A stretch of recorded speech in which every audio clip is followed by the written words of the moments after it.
gili thingnai channel lo thlir thin tu te chi bai ule tu tum chu hemi kamsir kak emo hemi pan emo chung chang hin soila hei hi a medical term chuan angular cheilitis an ti a cold sores te pon ti a hemi kamsir kak ti hianin a dur theya tin a pan te po panang te pon om theya a ro pon om the ni om chana zirin a relo te adam theya in khatam tak te po om the bokani anna theya a thak the boka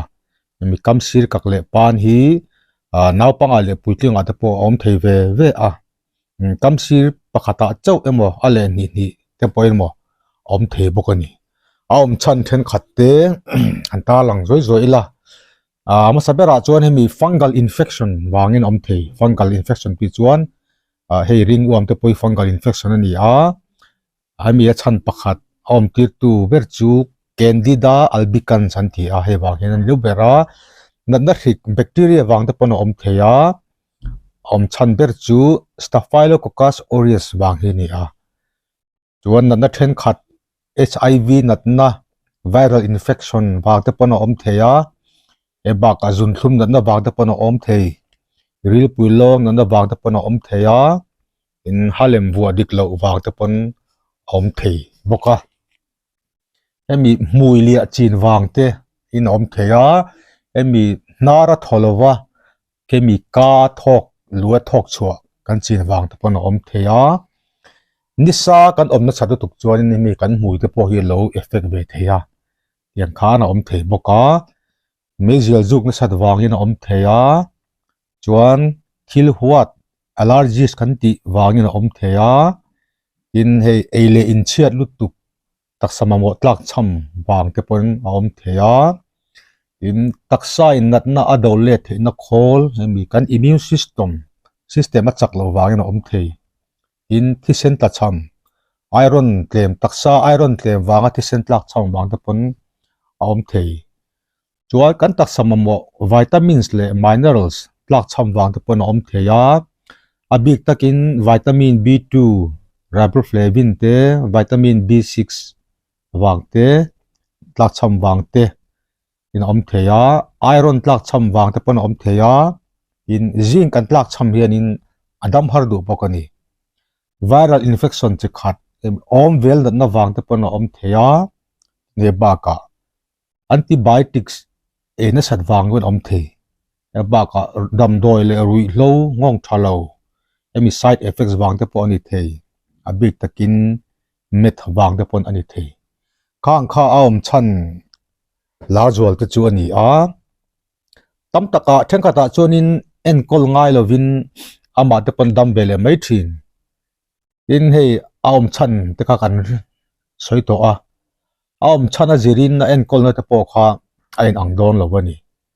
entinan natna hrik wang te ni chuanin antibiotics kha angai dona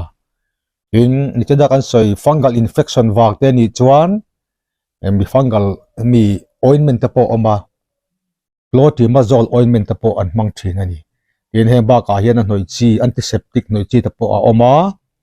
chuan vitamin tlak cham wang te ni chuan nichada kan soi vitamin te po kha kan e te po angai don ani in emi tuiril tlak cham na wang te po ani theya he ka kan thok reng te chuan in dang ka te lo rowa katiang de wa chuan katiang wang ni chuan tuin tam te po kha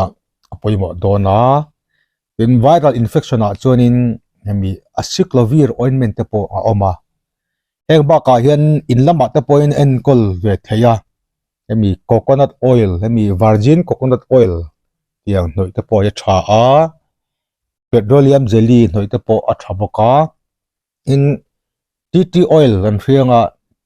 tea tree oil chung chang hi video ka siam to adu ta chun en thianga tea tree oil thir fian te ni le vitamin E oil hriak thir fian te ni le petroleum jelly thir fian te khat the hi chopol turani a he hin noi thin turani a ni kata voili voinga te po a noi thei a khatia ka di lo pon coconut oil thir fian te ni le a hian tea tree oil farli farnga vel farila ka kha chopila ka kha ada ka ni thum dana te po a noi theya e ba ka hianin aloe vera te po mi gel te po hi noi te po thave a chuan khoizu te po ma noi theya emi khoizu hi tian an noi ila minute solvel te minute solvel nuwa te ti file a moisturizer te po noi theya ila to bera chuanin baking soda he soda ti te po ya man theya soda hi tuitlem de ila de khadal chokko ila ka kha kamsir kakla le pan la khan noi turani a ka kha minute nga vel che turani minute nga kan che nuwa kan ti fai nga kan ti fai nuwa moisturizer emo coconut oil te mo petroleum jelly te mo tiang kha anoi the ni ole ka kha kamsir kak chung chang kan soi thei tlem te chu de se